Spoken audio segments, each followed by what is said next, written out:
ध्यान भ्रिकुटी में श्वास को भरिए। ओ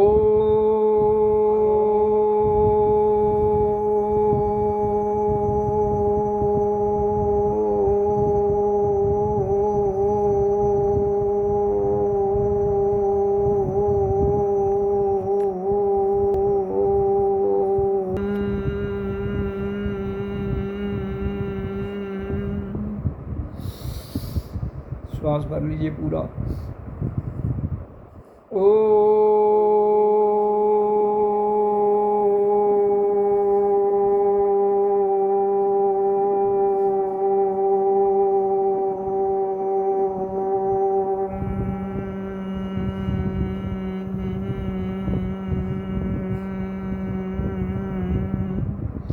श्वास भरिए। ओ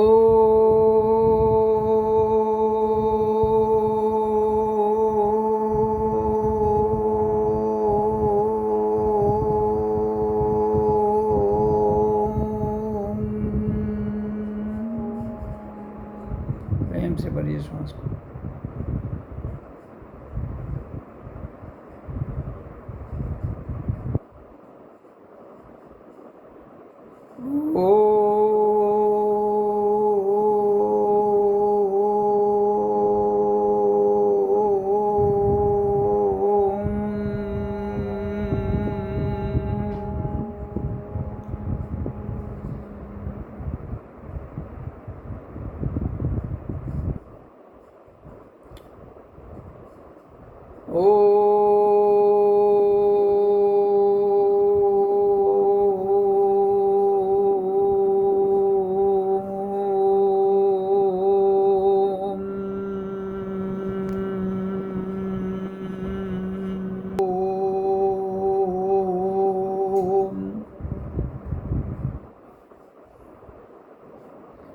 ओम ओम ओम ओम ओम ओम ओम ओम।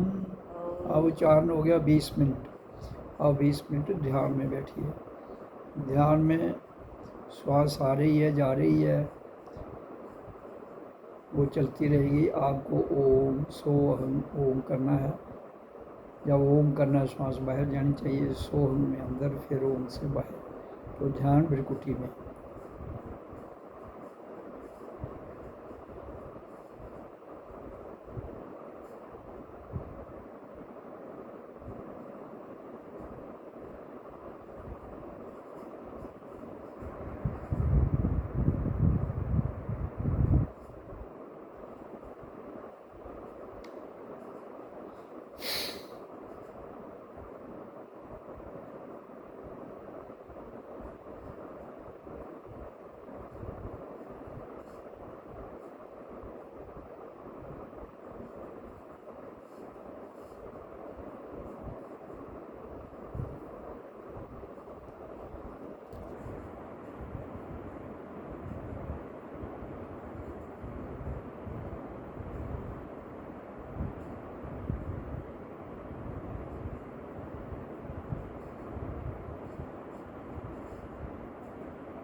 अब ध्यान भी हो गया, उच्चारण भी हो गया। अब वाणी सुनाई जाएगी, ध्यान से सुनिए। सबका मालिक एक ओम सतनाम वाहिरे गुरु। सबका मालिक एक ओम सतनाम वाहिरे गुरु। सबका मालिक एक ओम सतनाम वाहिरे गुरु। ओम सतगुरुवे नमः। ओम सतगुरुवे नमः। ओम सतगुरुवे नमः। परमात्मा पूर्णता मौन है। वहाँ पूर्ण प्रकाश, जिसमें एक पूर्ण आनंद अनुभव होता है, अनुभूति होती है। और ये अनुभव व्यक्तिगत है, इंडिविजुअल है, और रूहानी सफ़र भी व्यक्तिगत ही किया जाता है। अभ्यास समूह में कर सकते हैं।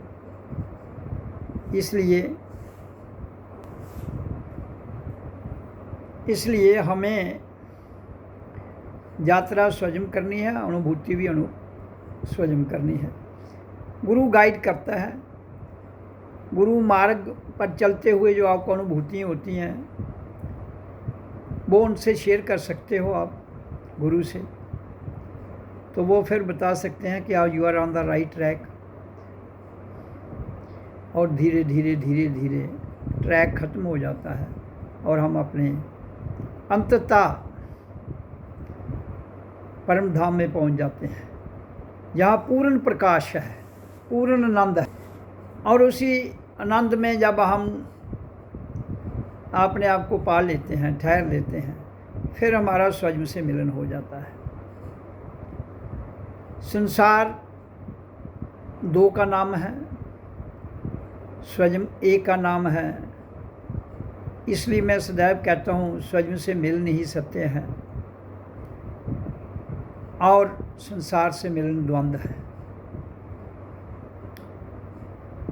इसलिए मेडिटेशन के द्वारा, ओम के उच्चारण के द्वारा जब हम अपने ध्यान में जाते हैं तो हमारा मेरुदंड जो है, जिसको हम रीढ़ की हड्डी कहते हैं, स्पाइनल कॉर्ड भी कहते हैं, इसका जो नीचे का भाग है वो दैट इज़ द बेस, उसको मूलाधार भी कहते हैं।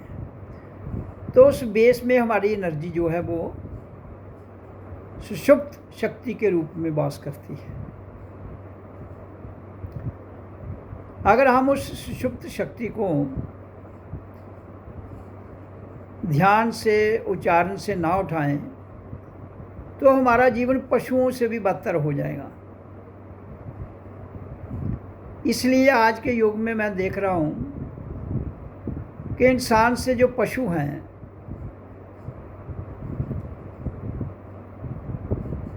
उनके अंदर इंसान का करैक्टर तो नहीं आता है, लेकिन फिर भी वो अपने करैक्टर से गिरते नहीं हैं, लेकिन इंसान के अंदर उनका करैक्टर चला जाता है। तो इसको क्या कहते हैं?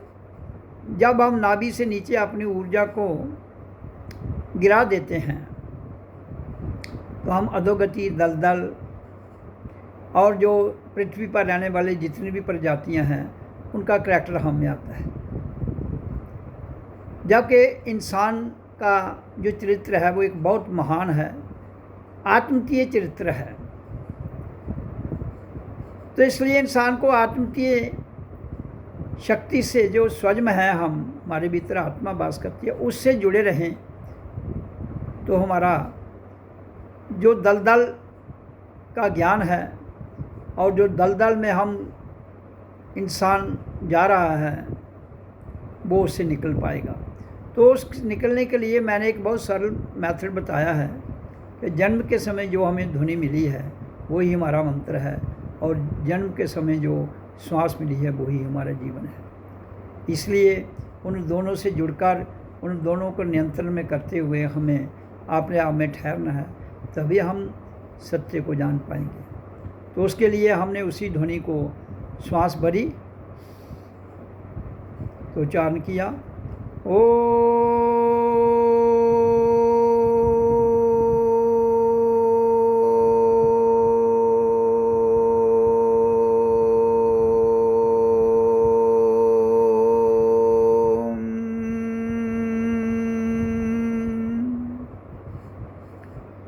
तो इस तरह से अगर हम 15 से 20 मिनट हर 6 घंटे के बाद दिन रात में 4 बार करें, 20 मिनट उच्चारण, 15-20 मिनट उच्चारण, फिर 15-20 मिनट शांत, फिर 15-20 मिनट उच्चारण, फिर 15-20 मिनट शांत, तो एक स्पेल में 1 घंटा, तो 4 स्पेल में 4 घंटे हो जाते हैं। तो ये हमारा कर्तव्य बनता है, हर मनुष्य का जिसने धरती पर जन्म लिया है, नर हो या नारी हो। अगर इस पृथ्वी को स्वर्ग बनाना है, अगर मानव देह मिला है तो इस मानव देह अगर स्वर्ग में आया है तो उसको स्वर्ग को नरक मत बनाइए, स्वर्ग को स्वर्ग रहने दीजिए, तभी आप शांत रह पाएंगे। स्वर्ग में वैसे काम कीजिए जिससे उसकी प्रभु सत्ता भंग ना हो। तो उसके लिए हमें ध्यान में जाना है, अपनी ऊर्जा को मूलाधार से उठा के सत्य लोक परम धाम तक ले जाना है। जब हम अभ्यास करेंगे तो ऑटोमेटिक वो ऊपर को जाएगी, और जब वो ऑटोमेटिक ऊपर को जाएगी तो जब हम नीचे का भाग हमारा खाली हो जाएगा तो हम अपने आप एक अद्भुत आनंद में, उस शांत क्रिया में, एक ब्लिस में चले जाएंगे जिसका बयान ना तो हम किताबों में लिख सकते हैं, ना हम वर्णन कर सकते हैं। वो फिर वही अनुभूति कर लेता है। जैसे गूंगा गुड़ खाता है तो he can not narrate the story to any one of its taste. Same is the case with the human being when he is enlightened. तो इसलिए मैं सबको कहता हूँ, ये इंडिविजुअल रास्ता सबका है और सबको इस रास्ते को तय करके अपनी मंजिल तक जाना चाहिए, तभी जीवन सफल होगा।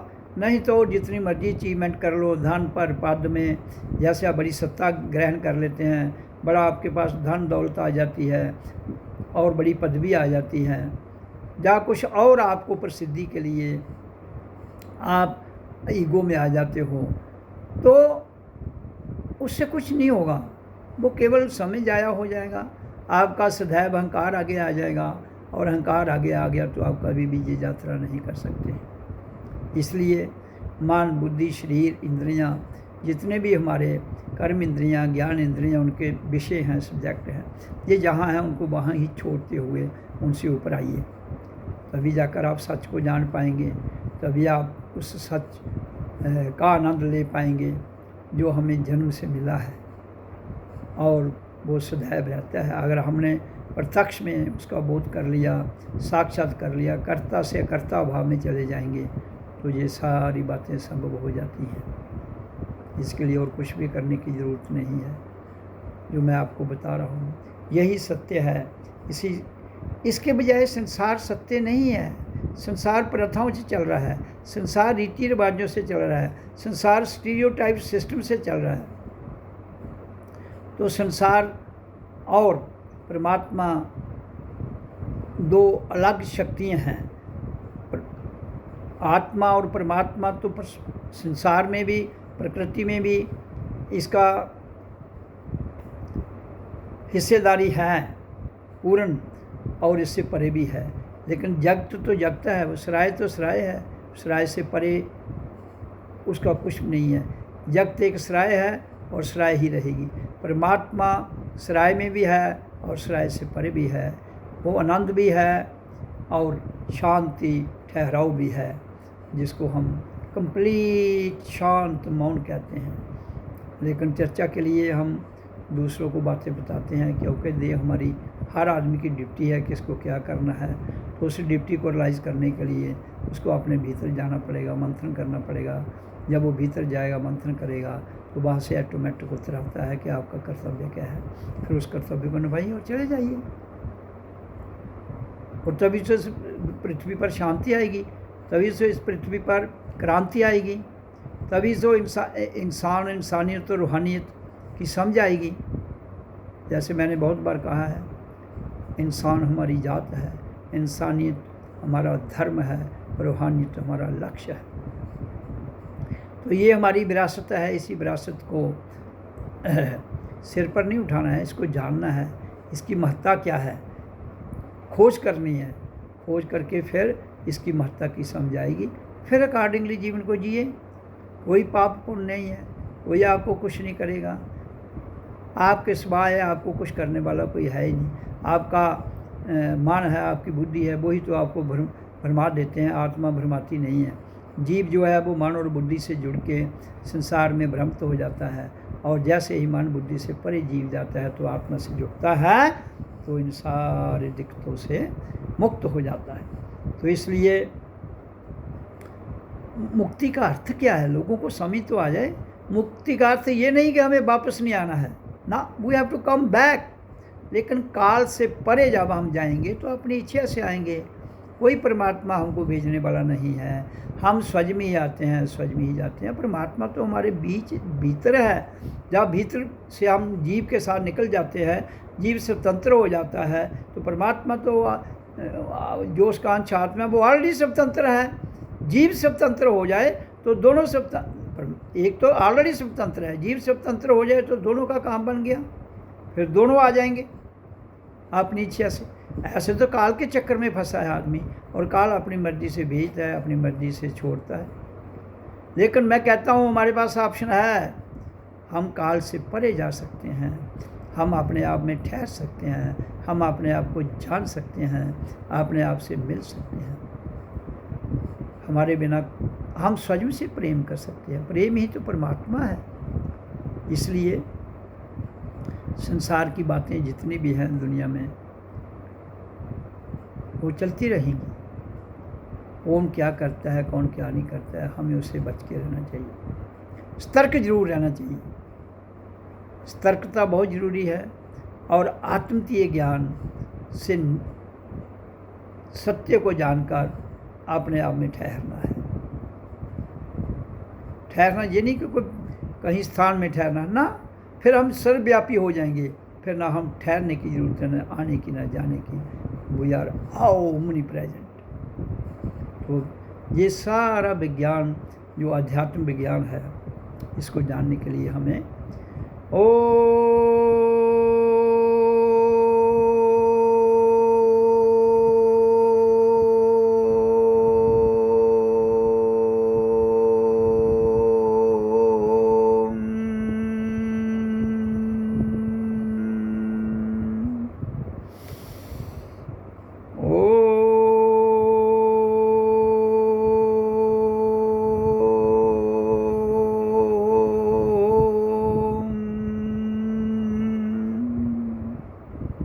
तो ऐसा अभ्यास रोज़ करना है। धीरे धीरे हम इस अभ्यास से आगे चले जाएंगे। किसमें? अनाहत नाद ध्वनि में, वो हमें भीतर से सुनाई देती है, और वही जो हमें ध्वनि सुनाई देती है उसको सुनते सुनते हम अपने ध्यान में लीन हो जाते हैं, और हमारा अपना आप हमारे समक्ष प्रकट हो जाता है कि हम स्वयं ही तो सब कुछ हैं। लेकिन स्वयं को रियलाइज तो करना पड़ेगा। स्वयं शरीर में हम आए हुए हैं, शरीर नहीं है। हम आँख कान नाक कुछ भी नहीं है। ये सारे हम इसमें आए हैं, और हमारे द्वारा ये सब कुछ चल रहा है। जिस दिन हम निकल जाएंगे सब थम जाएंगे। इसलिए जो थम जाता है वो संसार, जो परिवर्तन हो जाता है, संसार जो रूपांतर होता है, ट्रांसफॉर्मेशन होती है, वो एक अलौकिक एनर्जी की ही ट्रांसफॉर्मेशन होती है। तो हर चीज़ की ट्रांसफॉर्मेशन जब होती है तो अलौकिक एनर्जी में होती है। फिर भौतिकता नीचे रह जाती है, उसका तत्व ज्ञान, तत्व ऊर्जा ऊपर आ जाती है। जैसे हर नदी का पानी, हर चश्मे का नदी का पानी जो समुद्र में मिलता है वो समुद्र हो जाता है, फिर समुद्र से वो बरसता है और शुद्ध आता है, फिर नदी नाले बनते हैं, फिर सिस्टम चलता है। इस तरह से ये कार्यक्रम चलता रहता है, बाहर भी और अंदर भी। बाहर दिखता है, अंदर अनुभव किया जाता है। अंदर को जानना है, अंदर से इसको जानना है। बाहर हम बाहर की बात कानों से सुन सकते हैं, बाहर का नज़ारा आँखों से देख सकते हैं, नाक से सुगंध बाहर की ले सकते हैं, जीवा से स्वाद हम बाहर का लगा सकते हैं, जीवा से हम बाहर की बात कर सकते हैं। लेकिन जब हम अंदर जाते हैं, शांत हो जाते हैं, बाहर का सारा सिस्टम बंद हो जाता है, अंदर का खुल जाता है। फिर अंदर का सिस्टम जैसे ही खुलता है तो हम उसमें यात्रा करते हैं अपने लक्ष्य में। एक अनंत नाद ध्वनि, शांत मौन में चले जाते हैं। वो हमारा अल्टीमेट परम धाम है, और उस परम धाम में जो चला जाता है उसको कुछ भी करने की आवश्यकता नहीं है। वो पाप पुण्य से मुक्त हो जाता है। पाप पुण्य है क्या? हमारे कर्मों का बंधन।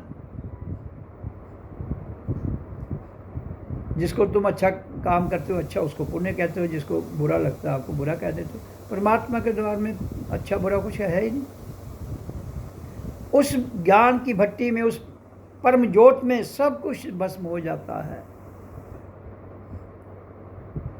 जैसे एक नदी का पानी समुद्र में मिलता है, उसका अपना करैक्टर कहाँ रह जाता है, पानी उसमें लीन हो जाता है, उसके अंदर समुद्र के पानी का करैक्टर आ जाता है।